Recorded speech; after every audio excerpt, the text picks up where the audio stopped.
I wasn't expecting the message to sting the way it did. It popped up while I was sipping my morning coffee, a simple screenshot from my old college friend. Your brother's getting married?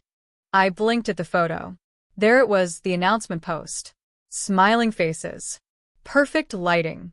And beneath it, a guest list tagged with dozens of names. But not mine. At first I laughed. A hollow, confused kind of laugh. Maybe it was a mistake. Maybe my invitation got lost. Maybe. Then I noticed the comment. My mother had replied to someone. Oh, Olivia? She's doing her own thing these days. It's a small family event. And then, the message that froze everything. Sorry, dear. This event is for family only. Family only. 2 words that felt like a slap dressed in politeness.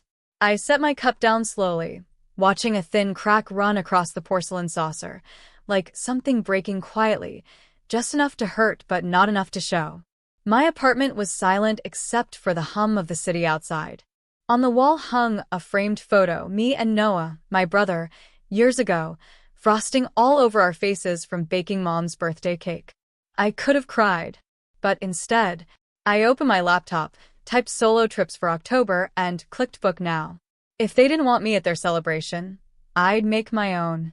And this time, I'd toast to freedom instead of family. I still remember the last morning I spent in that house.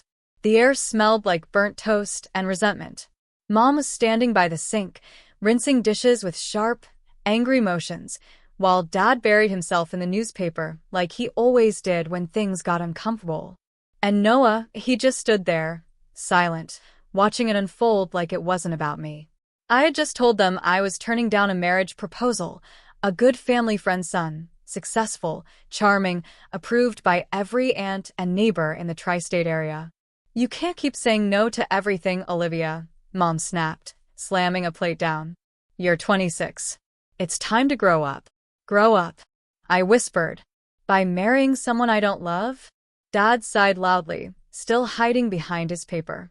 It's not about love. It's about stability. Respect. You think the world runs on dreams. Noah shifted awkwardly. He knew what I wanted, to start my own design studio, to build something real, but he didn't speak up.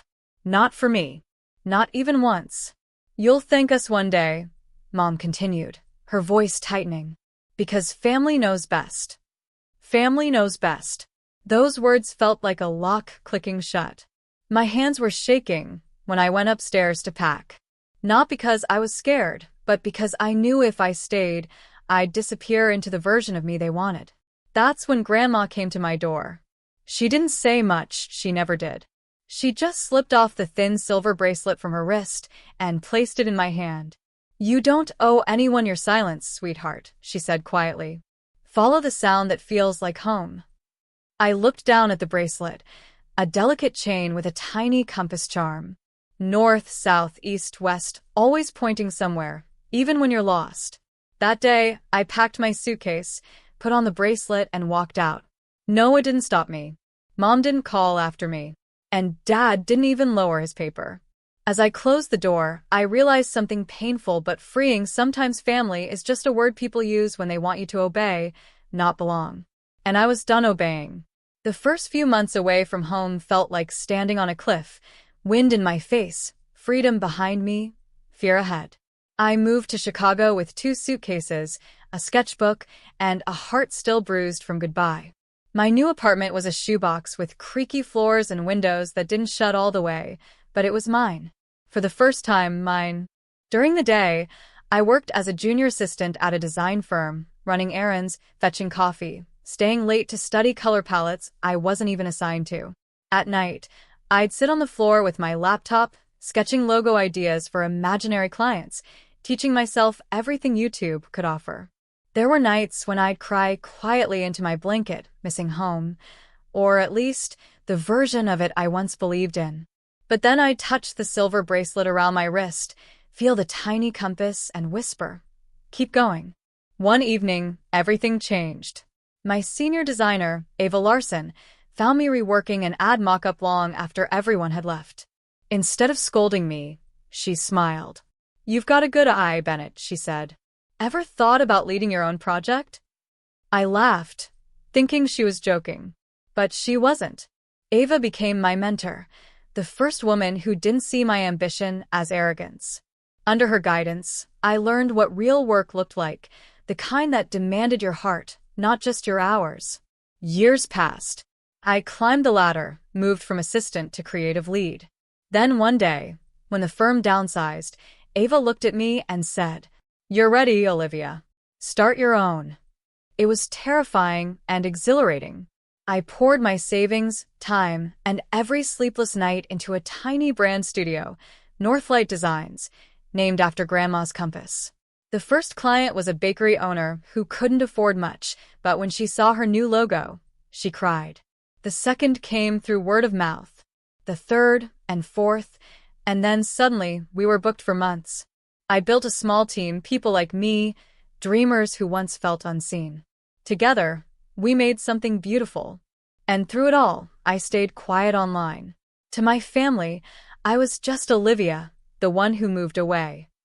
They had no idea I had clients across 3 states, that magazines featured our work, or that I'd spoken at conferences where people took notes on my story.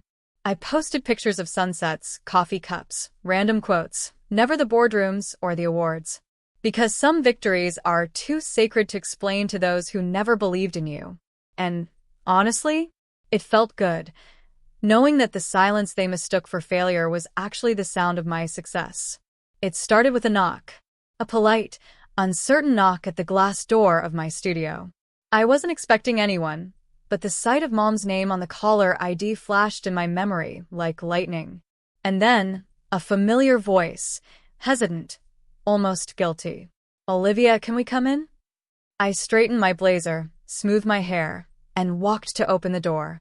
There they were, Mom, Dad, and Noah. The expressions on their faces were a mix of surprise, curiosity, and something that felt like shame. They stepped inside, looking around, and I let them take it all in before I spoke. They noticed first the gallery wall of awards, the sleek workstations, the warm lighting highlighting my studio's design. Then the clients' framed thank you notes, and the magazine covers featuring our campaigns. They stopped in front of my office window, where the skyline glinted like 1,000 tiny spotlights, a city I had conquered quietly. Noah cleared his throat. "Olivia, I didn't know." I smiled softly, letting the silence stretch. "Of course you didn't." I led them to the conference table, where my team of 6 was working diligently. "Meet the people who make all of this possible," I said.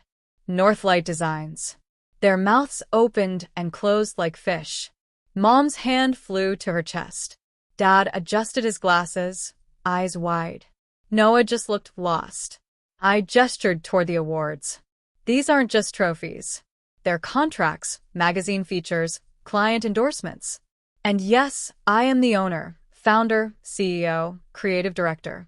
All of it, by myself." Mom's lips trembled. "Olivia, we had no idea." I shook my head gently. "You never asked. And honestly, after being excluded from your wedding plans, I didn't see a reason to share. I've been building a life I'm proud of, a life that doesn't depend on your approval." Noah's shoulders slumped. I thought you were struggling." I walked past him, my heels clicking softly against the polished floor. I was struggling. Alone, yes. But that struggle is what made me this. This isn't the girl who left home with nothing. This is a woman who built something from nothing. For a moment, they said nothing. They just looked, took in the elegance, the proof, the life I had carved for myself. And then, finally, I smiled, warm but firm. "I wasn't invited to your wedding. That's fine. But you're here now. And you get to see what happens when someone believes in herself, even when no one else did." Mom's eyes welled with tears. Dad's mouth opened again, and Noah's face softened. But I knew something had changed, a shift in the air, from expectation to acknowledgement.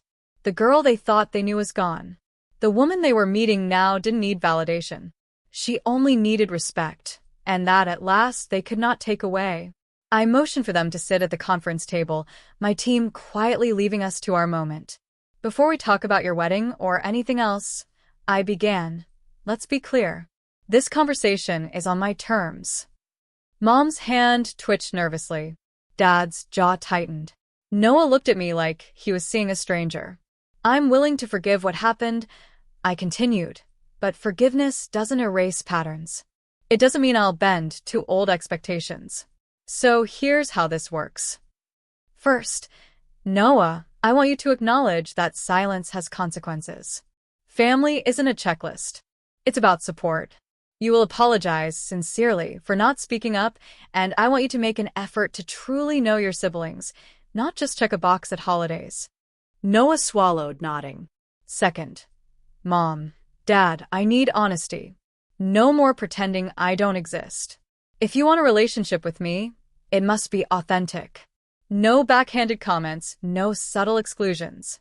And Dad, if you can't support my choices, at least respect them. Mom's eyes welled up. Dad lowered his head. Third, everyone here is allowed to fail, but no one is allowed to belittle growth. I want each of you to pursue something meaningful. Stop clinging to comfort zones or using me as an example of what should be. Support one another without judgment. I leaned back, letting my words sink in. The silence was heavy, but not uncomfortable. It was reflective. Finally, I smiled softly. And as for me, I'm not attending your wedding out of obligation. I'm attending as a proud sister who knows her worth. On my terms. And only if the space can hold respect for all of us, not just the perfect image you want to show the world. Mom exhaled, a long shuddering breath, as if a weight she didn't realize she carried had lifted slightly. Noah nodded, the lines of guilt and realization on his face softening. I could see it. For the first time, they weren't just my family and title. They were starting to become people who might deserve to be part of my life, on equal footing. I felt power, yes, but not in revenge. Power in choice. The choice to include, to exclude, to shape relationships by respect rather than fear or obligation. You wanted me to obey you, I said quietly, almost to myself. I didn't. And now, you have a chance to meet me where I am, not where you hoped I'd be. Mom reached for my hand. Dad's fingers twitched, then clasped mine briefly. Noah looked at me, a small smile forming. Not relief, but acknowledgement. For the first time, I realized that setting boundaries didn't make me cold. It made me human, strong, respected. And the shift was complete. Weeks passed after that day. Mom sent me photos of the wedding preparations. She was finally including me in the conversations. Noah called more often, asking for advice about his new projects, genuinely curious about my opinions instead of ignoring them. Even Dad, quiet and awkward as ever, started asking about my studio, listening as if he finally wanted to understand my world. It was strange and beautiful. The people I loved most were learning to meet me halfway. And for the first time in years, I didn't feel like an outsider in my own family. I sat at my desk one evening, the city lights twinkling through the windows, the silver bracelet glinting on my wrist. The tiny compass reminded me of the morning I left home, heart heavy but determined. Back then, I didn't know what life had in store, but I knew I had to follow my own path. Now, I could look back at that scared, hurt girl and smile. She had no idea how strong she would become, how much love and respect she would carve for herself, not by waiting for it, but by creating it. I opened my laptop and wrote a short note to my family. Thank you for learning to see me. I'm proud of the life I've built, and I'm proud to share it with you, now that it's real. I didn't need validation anymore. The silence that once felt like rejection was now my quiet victory. The wedding came and went. I attended, not as the overlooked sister, but as a confident, radiant woman, fully seen, fully respected. Every glance, every whispered compliment reminded me I had earned this presence. I had earned my own space in the world. And when I raised a glass that night, I whispered to myself, soft but certain. They didn't invite me to their world, so I built my own. And this time, the door is open, but only for those who know my worth. I smiled, feeling the weight of the past lift, the warmth of the present fill me, and the excitement of the future sparkle like the city skyline outside my window. The compass on my wrist didn't point north, south, east, or west. It pointed only to me. And that, I realized, was enough.